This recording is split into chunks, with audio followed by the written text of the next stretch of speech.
गणनायकाय गणदैवताय गणाध्यक्षाय धीमहि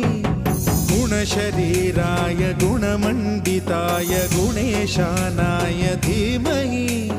गुणातीताय गुणाधीशाय गुणप्रविष्टाय धीमहि एकदन्ताय वक्रतुण्डाय गौरीतनयाय धीमहि गजेशानाय भालचन्द्राय श्रीगणेशाय धीमहि